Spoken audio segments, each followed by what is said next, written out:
स्वागत है दोस्तों, आप सबका अपने YouTube चैनल पर है। आज हम आपको बताएंगे कुंती पुत्र कर्ण के बारे में 11 बातें। आइए जानते हैं। महाभारत में एक से एक योद्धा था। कर्ण से भी महान योद्धा बर्बरीक था, लेकिन उसे युद्ध करने का मौका नहीं मिला। अश्वत्थामा भी एक महान योद्धा था, लेकिन उसकी महानता तब समाप्त हो गई जब उसने सोते हुए पांडव पुत्रों का मार दिया था।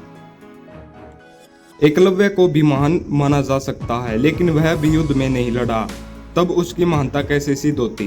द्रोण, भीष्म और श्री कृष्ण को हम इसमें शामिल नहीं कर सकते, क्योंकि वे तो देवता थे।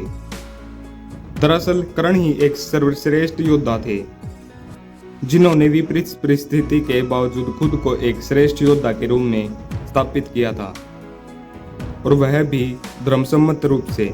आओ जानते हैं कर्ण के बारे में वे तथ्य जिनके कारण उन्होंने महान योद्धा माना जा सकता है। पहला, अर्जुन का साथ देने के लिए जगत के स्वामी थे, लेकिन कर्ण का साथ देने के लिए दुर्योधन था। अर्जुन पुनंत श्री कृष्ण पर आश्रित थे, जबकि इधर दुर्योधन खुद कर्ण पर आश्रित था। कर्ण को द्रोण ने वह संपूर्ण शिक्षा नहीं दी जो उन्होंने पांडवों को दी थी। दूसरा, फिर भी कर्ण ने परशुराम से बची हुई शिक्षा छल से हासिल कर ली थी। यदि कर्ण अर्जुन के बराबर योग्य नहीं होता तो भगवान परशुराम कर्ण को शिक्षा देने के लिए तैयार नहीं होते। तीसरा, कर्ण एक सच्चा मित्र होने के साथ साथ एक दानवीर भी था। स्वयं भगवान श्री कृष्ण ने इस बात की पुष्टि करते हैं कि कर्ण से बड़ा दानी कोई नहीं है। कर्ण जब यह जान गया कि मेरी माता कौन है और मेरे भाई कौन हैं, तब भी उसने मित्रता का धर्म निभाया।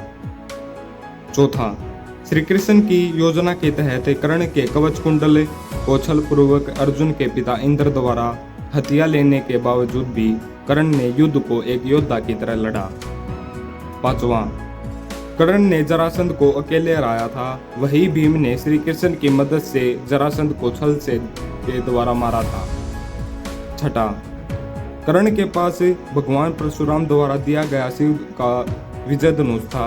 यह धनुष जिस भी योद्धा के हाथ में होता था, उस योद्धा के चारों तरफ एक अमेध्य घेरा बना देता था, जिसे भगवान शिव का पाशुपास्त्र भी भेद नहीं सकता।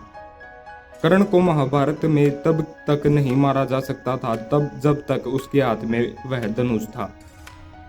सातवां, कर्ण ने कुंती को वचन दिया था कि वे उनके चारों पुत्रों की जान नहीं लेगा, लेकिन वह सिर्फ अर्जुन से ही युद्ध करेगा। युद्ध के दौरान ऐसे कई मौके आए भी जब कर्ण का सामना भीम, युधिष्ठिर, नकुल और सहदेव से के साथ हुआ।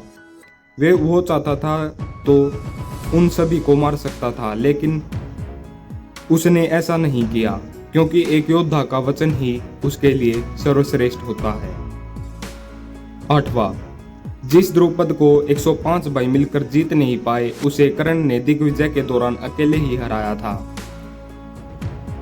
नौवां, अश्वसेन बाण का साधन दोबारा न करना, यह भी श्रेष्ठता का प्रमाण है।